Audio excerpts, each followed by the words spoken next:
دخل الجنہ. حضرت محمد رسول اللہ صلی اللہ علیہ وسلم کہ جس نے قرآن کو زبانی سینے میں محفوظ کر لیا تو اس کی فضیلت آپ نے بیان فرمائی.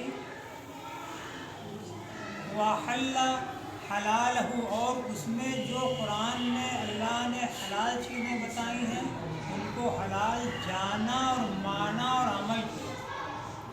وَحَرَّمَ حَرَامَهُ قرآن میں جن چیزوں کو اللہ نے حرام بتایا، حرام کا مطلب یہ ہے اللہ بہت خفا ہے.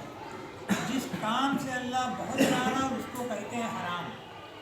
اللہ نے جن جن باتوں کو اس قرآن کے اندر حرام بتایا ان کو جانا اور ان سے بچا. یہ صفتیں جب حافظ کے اندر پیدا ہوں گی تو حضرت محمد رسول اللہ صلی اللہ علیہ وسلم کا پاک ارشاد ہے کہ ایسا شخص خود جنت میں جائے اور 10 آدمی ایسے جن کے جہنم واجب ہو چکی ہے ان کو جہنم جانا ہی ہے.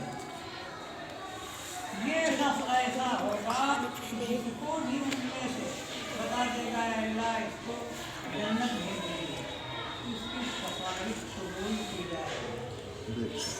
10 جہنمیوں کے مطابق ان کو جہنم جانے جانا یہ حق ہے.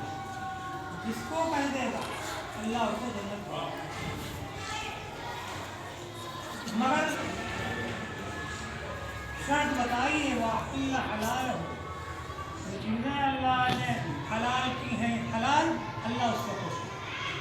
وَحَرَّمَ حَرَامَهُ اور اس پورے قرآن میں جن جن چیزوں سے اللہ ناراض ہے اس کو جانا بھی اور بچا بھی. جاننا بھی شرط ہے. ارشاد فرمایا اللہ نے یا ایھا الذین آمنوا اتقوا اللہ وکونوا مع الصادقین. اسی قرآن کی ایک آیت یہ ہے، ہم کو نہیں معلوم آیت ہے، نہیں معلوم اللہ کیا کہہ رہا ہے. اللہ فرما رہے ہیں اے ایمان والو اللہ سے ڈرو، ڈرتے رہو. اور یہ ڈر کہاں سے آئے گا، اللہ سے ڈرنا کہاں سے نصیب ہوگا؟ تو اس کا ایک طریقہ اللہ نے بتایا ہے، کونوا مع الصادقین سچوں کے ساتھ رہو. بے شک ان لوگوں کے ساتھ رہو، ان کی باتیں سنو، ان کے پاس بیٹھو، ان کی محفلوں میں رہو جو ڈر والی بات بتاتے ہیں. بے شک کونوا مع الصادقین.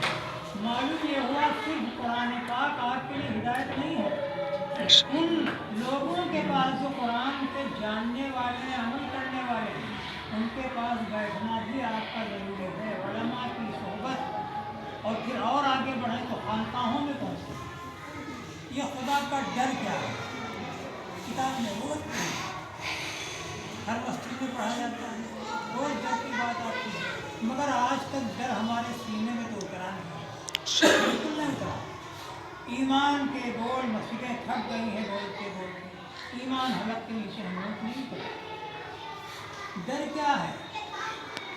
اللہ کا پاک ارشاد ہے کہ میں اپنے معاملے میں شرک نہ کرتا چاہے اتنے گناہ کیے، معافی مانگے تو معاف کر دوں. لیکن اگر بندوں کا حق اس نے مارا تو پھر یہ اختیار اسی کا ہے جس کا حق مارا. بے شک کیا اتنی عمر میں ہم کو ڈر آیا کہ 50 سال پہلے کسی کی رقم ماری تھی تو جا کر کے آج معافی مانگی؟ کسی کا کام بگاڑا تھا آج جا کر کے معافی مانگی؟ ڈر پیدا ہوا؟ نہیں پیدا ہوا. آسان نہیں نماز پڑھ کر کے چلے جانا جنت. قرآن میں جو چیزیں اللہ نے حرام بتائی ہیں حرام کو جانا، سیکھا اور عمل بھی کیا. کسی کو آپ نے گالی دی تھی، کسی کا کام بگاڑا تھا، کسی کی رقم پھانسی تھی، کسی کو داؤں دیا تھا. یہ کیا ہے؟ پیسے آپ کے ہیں،